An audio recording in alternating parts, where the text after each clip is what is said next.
Hey everyone, Andrew Stormer here, and welcome back to another computer tutorial. And today we're talking keyboards and which one is best for you. So we're back on PC Part Picker for a minute here.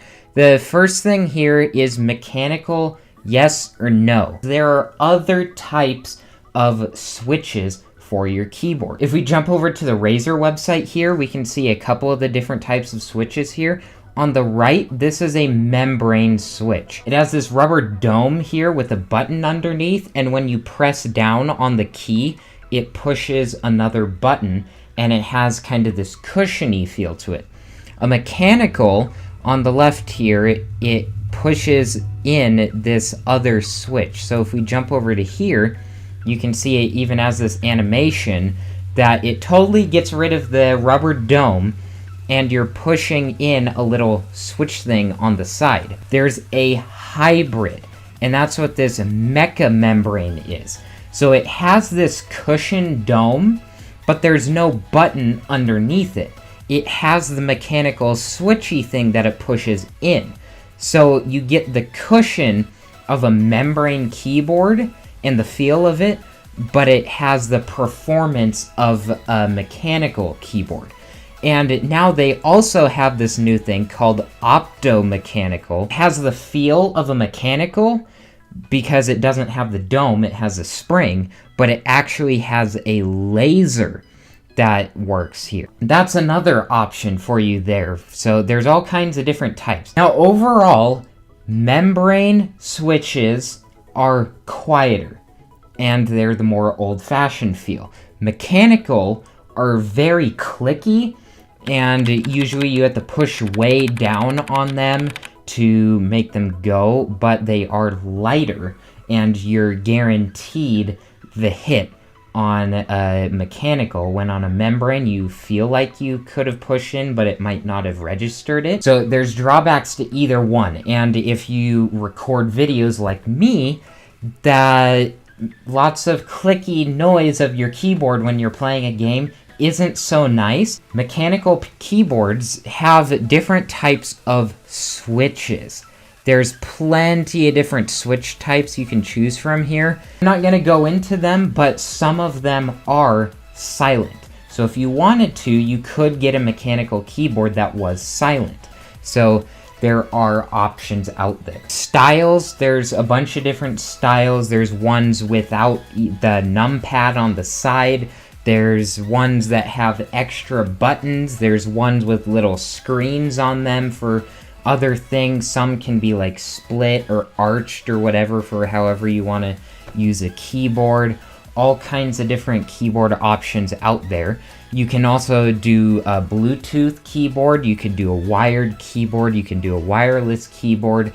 I go with the wired just because I'm not a huge fan of wireless, but that's an option there. 10 keyless, I'm pretty sure this is talking about anti-ghosting or rollover. This is the amount of keys that you can press at the same time and they'll all register.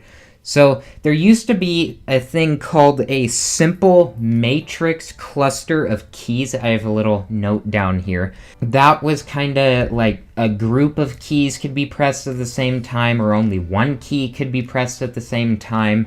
It's really weird. It's just how all the wires line up make it so it would use one wire for like a bunch of different keys. So when you press one and another that use the same line, it wouldn't register it. It'd only register one of them. So they came up with 10 key rollover, and that means that you can press 10 keys at the same time anywhere on the keyboard, and they'll all register.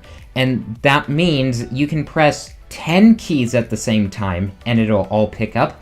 But if you hit 11, it won't work. Now, it makes sense why you'd only need 10 is because you have 10 fingers.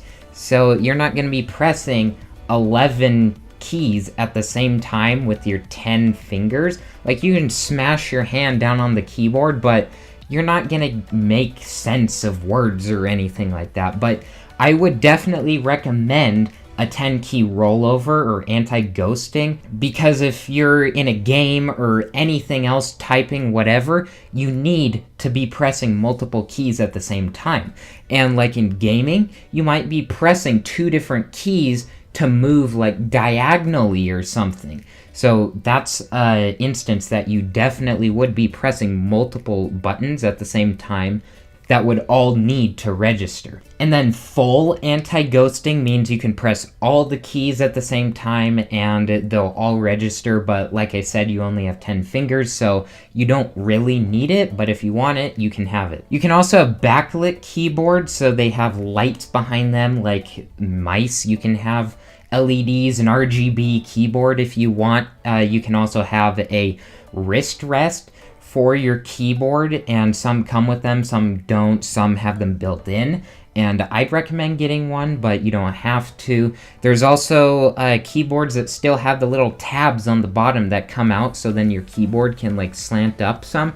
Do you remember those old keyboards that did that, where you just flip the little things on the bottom and then it'd tilt it? And then some keyboards, they have like USB ports on the side of them, so if you want more ports, that's another way to get them. And then the last thing is key height. Yes, you can change your key height. Right here, it just says, here's the mechanical, here's the mecha membrane, like the hybrid, and then here's an ultra low. Basically what they're saying is you can have full height, you can have half height, and you can have slim, or some people call it chiclet. And that's just the super thin, like on a laptop or something.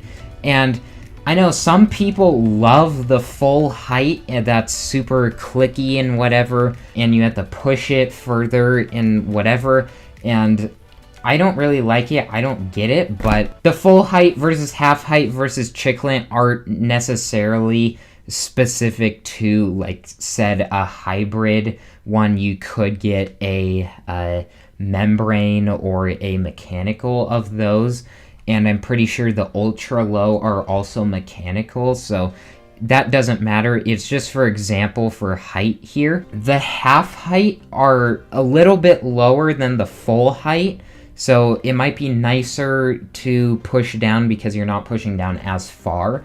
And I think that the old keyboards were half height. I think that's what they'd be considered, but I prefer the chiclet ones, the super slim whatever, and I have that for my keyboard right here.